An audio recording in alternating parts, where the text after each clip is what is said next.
Double engine की सरकार paper leak, Delhi की छत लीक और बिहार का पुल लीक। मतलब जब दिल्ली की राजधानी डूब गई बरसात में, एयरपोर्ट का सब कुछ, टोटल चीज गिर गया। किसका हाथ है? केंद्र सरकार पूरे तरह से जिम्मेदार है। दिल्ली को बर्बाद करने में केंद्र की भूमिका सबसे ज्यादा है। दिल्ली के हालात ये हैं कि वहाँ सही तरीके से पानी नहीं मिलता पीने के लिए। महिलाएं बिल्कुल गंदगी में जीती हैं। एक ही बरसात में घर से कोई निकलने की स्थिति नहीं है। यही हालात पूरे देश का है। डबल इंजन की सरकार है।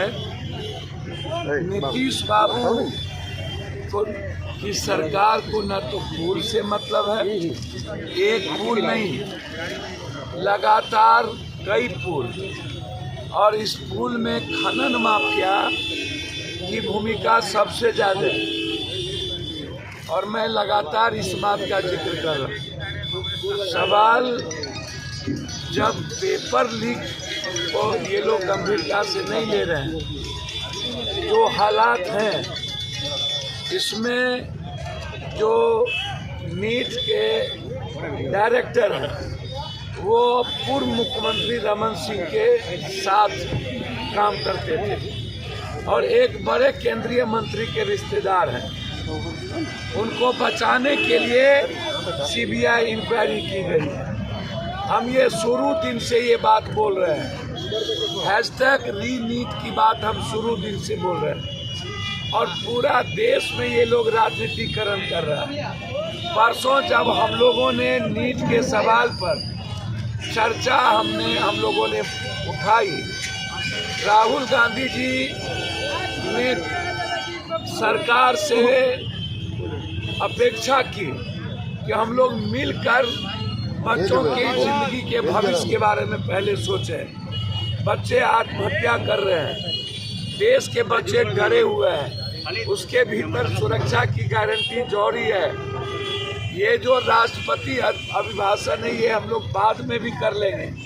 अभी सबसे महत्वपूर्ण है कि इस देश के निर्माण में जिस बच्चे की भूमिका सबसे बड़ी है उसकी लाइफ को सिक्योर करना और उस पे 3 घंटा 4 घंटा बहस होकर ये एक मजबूत निर्णय पर पहुंचना कि एनजीओ के द्वारा हम एग्जामिनेशन कंडक्ट नहीं कराएंगे, एक ऑटोनोमस बॉडी बने और एग्जामिनेशन कंट्रोल करने वाला एक रेगुलरिटी एक कमेटी बने और एग्जामिनेशन कंट्रोल उन्हीं के अंडर में हो और किसी भी परीक्षा का क्वेश्चन आगे लीक आउट नहीं हो।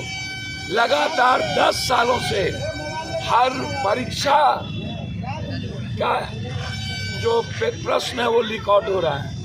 अभी आरबीआई का हुआ, पहले उन्होंने कहा नहीं हुआ, नीट का हुआ तो मंत्री ने कहा नहीं हुआ, फिर नेट का तुरंत हो गया।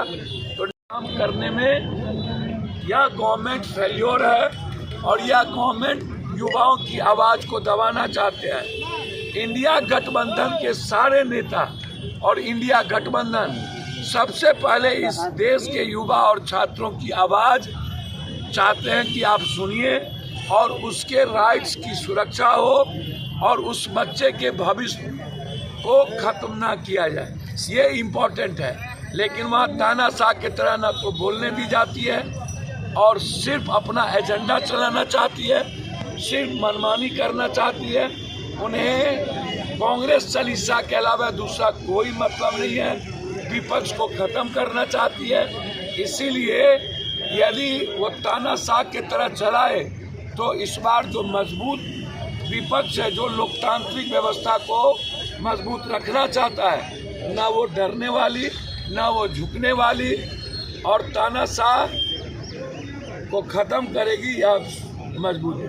संभवी चौधरी ने आप पर आरोप लगाया है, जो सांसद है, स्पीकर के साथ दुर्व्यवहार का आरोप लगाया है आपके ऊपर। सुनिए, ऐसे लोगों की चर्चा बंद करिए समझ गए, स्पीकर से कोई बातचीत हुई, ऐसे लोगों की चर्चा करने लगते हैं आप, जिसकी चलिए वो बेटी है किसी की, मेरे लिए भी बेटी है, हम उनको कहेंगे कि ज्ञान सीखे, पढ़े लिखे, पहली बार आए हैं, बेटी की तरह काम करे।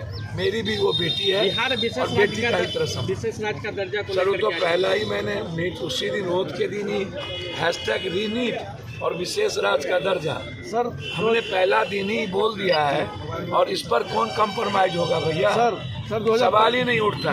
यदि इसी तरह ये सौतेलेपन का व्यवहार करते रहे और हमारे इलाके को नेगलेक्ट करते रहे, तो उत्तर प्रदेश में ये 3 स्टेट बनाने की बात कर रहे हैं, तो लोग यहाँ भी सीमांचल की डिमांड कर देगा।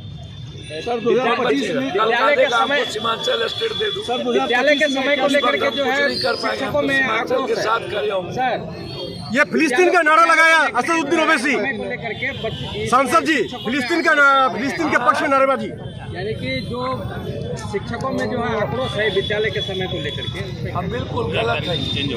जिस तरीके से लगातार मेंटल टॉर्चर किया जा रहा है और बिल्कुल संविधान के विपरीत, सिर्फ मुख्य कानून ये गलत है। मैंने कल भी कहा है कि कौन चला रहा है सरकार, कौन पदाधिकारी? मुख्यमंत्री जी तो चला नहीं रहे हैं, तो पदाधिकारी लोकतांत्रिक मूल्यों को खत्म करने में लगे हुए हैं, और इसके लिए पूरे शिक्षक समाज के साथ पप्पू यादव खड़ा है और उसकी आवाज बन के रही। एआईएमआईएम सुप्रीमो असदुद्दीन ओवैसी फिलिस्तीन के पक्ष में नारेबाजी की। हमको बताइए, कोई आ रहा है कह रहा हर हर महादेव, कोई जय श्री राम, कोई अपने अपने जात का भगवान का नारा, कोई हिंदू राष्ट्र, जिसको जो अपना अधिकार है सेब, यदि वो फिलिस्तीन सेब की बात कर रहे हैं, वो भैया सबको अपना राइट है बात करने की, उसमें आपको हमको पेट में दर्द, हम जनता की आवाज़ की बात हमने उठाई